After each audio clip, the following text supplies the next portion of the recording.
And now, it's time for the Ford Advantage, presented by Maritime Ford, home of the 1% rule.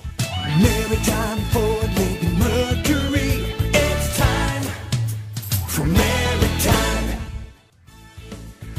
Good morning, everyone. This is Steve from Maritime Ford, back with another edition of the Ford Advantage. With the holidays upon us, I've been feeling a bit nostalgic lately, and I thought I'd tell you a little bit about the history of Maritime Ford. Many of you may not realize that we are 4 years away from celebrating our 100th anniversary of selling cars here in Wisconsin. This all started back in the year 1913 with my great-grandfather, Art Lawson. He was based just outside of Racine and had one of the earliest Ford distributorships. Now, back then, a distributorship was different from your typical dealership. They were kind of a middleman. You see, Ford would build the vehicle on the assembly line, which by now I think most of you know was pioneered by Henry Ford himself, and then deliver that vehicle to a distributorship who was then in charge of making sure the vehicle ended up at what we know today as a dealership. On our pre-owned lot, every window sticker has a picture. It's probably my favorite picture of my great-grandfather sitting in front of his store in a new Model T on an old cobblestone street. He ran his distributorship for several years, and when he couldn't convince Ford to give him his own dealership, probably because he knew the system too well, could you imagine him negotiating with his new distributor once he already knew all the costs involved? He moved up to Manitowoc and he opened Lawson Chevrolet.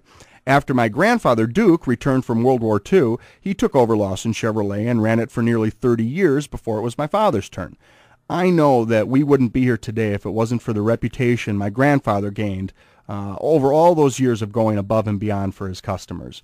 I still run into folks today that tell me about the deer they hit back in the 60s and how their car was totaled and how Duke on a Sunday afternoon would come out to their homes and drop off his personal vehicle so they'd have a way to get to work on Monday. Now that's customer service, huh?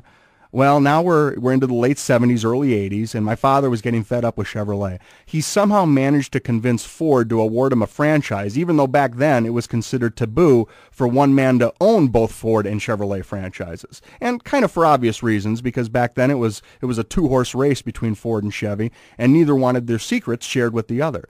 It got so bad that they would post a security guard outside of the Chevrolet dealer meetings specifically to keep my father from attending the meeting.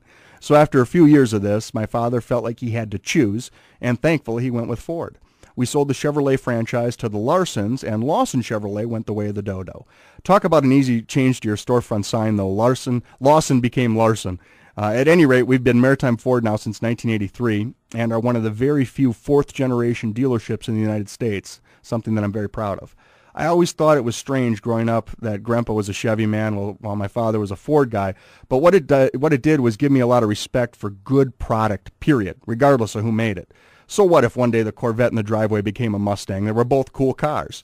What I've now come to appreciate is the history of Ford because they, like us, have always been a family business. And to be perfectly honest, I think that's a big reason Ford was able to stay out of bankruptcy while General Motors and Chrysler couldn't. Because when you run a family business, you bear the weight of previous generations, and that weight demands accountability and decisions that don't sacrifice long-term growth for short-term gains.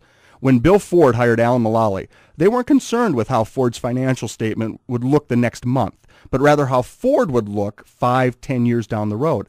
They made the decision then, a very tough decision, that they wouldn't sacrifice tomorrow for today. That's why we haven't accepted a penny of taxpayer money, and frankly, that's why we have Motor Trend's Car and Truck of the Year awards underneath our belt.